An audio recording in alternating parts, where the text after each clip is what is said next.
you doing? So, I have been working with loads of lovely ladies on breathing and going through our 8-week challenge. But one of the things that I'm finding again and again and again is that people who breathe up into their chest can't work out how to engage their TVAs and are tending to get quite a pooch here at their belly. And they're not really quite working out why. So what I wanted to show is the difference between breathing up into your chest on that inhale and relaxing your diaphragm and breathing into your stomach and back and getting that full 360-degree breath. Okay, so when I'm talking about inhaling up into your chest, or sometimes called reverse breathing or paradoxal breathing or mixed breathing, whichever you want to call it, what we're talking about is when you breathe up like this. So you can see here how instead of filling out, because my diaphragm's dropped, I am sucking up my diaphragm and my chest goes up and my shoulders go up. So I'm using neck muscles, I'm using shoulder muscles, I'm using chest muscles, and my diaphragm's sucking up instead of coming down. So my breathing would be all wrong, and this is how I used to breathe. So I know all about this one. And what we want though, is we want our diaphragm to drop down when we breathe. So our lungs fill up, which are above our diaphragm. So our diaphragm's here and we've got our lungs here. They fill up with air, pushing our diaphragm down. Air comes into, we feel the air come into our belly, into our back, into our sides, and that process of the air coming in will drop down and relax our pelvic floor. So our pelvic floor should feel like it relaxes and widens, and then on the exhale, the reverse happens. Everything sort of comes in and back up. So our ribs come in, our belly comes up, our chest stays the same. Okay, so this was inhaling into my chest, and this is inhaling so that the diaphragm drops and we get expansion into our back and sides. So let's have a look at that again. So you can see at the brow line, my back comes out, my sides expand, and I still get air into my belly. So I'm not telling you not to put air into your belly. Okay, and you see how my chest doesn't go up. Now, a great tip for this is holding your hands on your chest. So when you suck up on that inhale, you can feel your hands go up and that back tighten. And when you don't, your chest won't move up. So a great tip, put your hands here when you're trying to practice this. Now also watch that here under my ribs, it relaxes.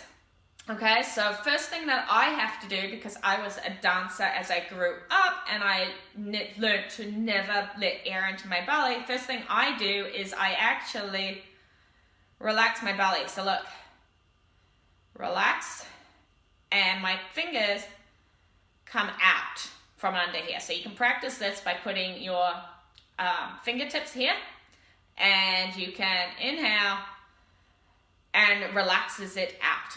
Okay, so I cue air. For me personally, I need to cue air into my belly, then into my back. So I go belly, back. Okay, so that's how I cue my inhale. For other people who belly breathe a lot, so their problem is that it all goes out and in here. Still no chest movement, but it's all belly, no back. You would cue back, then belly, so that you can fill the air. The same amount of air is coming in, you're just redistributing it around your body slightly different. Now, what does this have to do with engaging your TVAs? Great question. So if you have sucked up your diaphragm, you haven't released your pelvic floor. So first up, you need to release your pelvic floor, let it relax, lengthen, and widen before you can engage it up. So not letting your diaphragm go down will cause an issue with that. But for some people, they can still do this by cueing a Kegel, which isn't great, because what they cue is a Kegel. Now, I can be up here and cue a Kegel and pull everything up. I'm just sucking in and holding my breath, and we don't want to do that. So you can Kegel on its own without your breath, And whilst that can be really useful if your pelvic floor is loose and weak, and then isolating those muscles can be helpful, it is not helpful and can be detrimental if, on the other hand, you are already slightly tight or you have a perfectly healthy pelvic floor, because you don't want to over tighten it, because that causes other issues. So you could be up here and cue a Kegel and you could get tension in your TVAs, but you're holding your breath and sucking up, which is causing issues. So we don't want to do that. So what happens is, if somebody is a chest breather, watch this. If I go inhale up into my chest, then I cue a Kegel or pull my TVAs up, right? Now I still have to exhale all this air out of my chest. What happens? It goes, and I put all this pressure out into my belly button area. Okay, so watch this again. So inhale, suck up, pull it down. Okay, see this hinge point here? I've had to grip my ribs and I've pushed out onto my belly button area, and that's why a lot of people still have some pooch here, even though they're flat here and they're like, I can Kegel and I'm strong, but the ear goes push out. Okay, versus inhale, exhale, pull up. Okay, so it's a little different. We didn't have that downwards pressure because we didn't have to get rid of the air that was up high.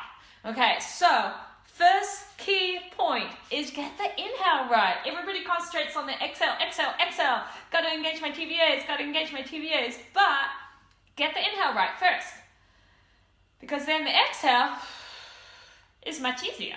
Okay, it happens naturally because you've relaxed and released everything, so the exhale will pull up. And this will allow your pelvic floor to fire naturally when you do things like running without you having to think about it. Okay, you shouldn't have to think about relaxing and contracting your pelvic floor with every breath. It should happen really naturally. Okay, once you have trained it, you shouldn't have to work it. As long as your alignment's good, your ribs are stacked over the pelvis, everything's good and your breathing is good, you shouldn't have to think about it. It should automatically trigger. Inhale going down, exhale coming up, inhale going down, exhale coming up. But we do need to get the inhale out of the chest, because otherwise the exhale has to go down. Okay, and we don't want that, because that puts downward pressure, outwards pressure, and we don't want that pressure happening. All right, so breath out of the chest. Inhale nicely, exhale, pull up. And I like to think of it as my exhale comes from my pelvic floor up and out. So in my exhale, I go exhale, pull up, pull up, pull up, and out my mouth. Not chest down, which would be down, okay? That's what causes the rib gripping and the pressure downwards. So I hope that explained that. Get working on your inhale. Remember the tips I've told you. Put your hands on your chest here.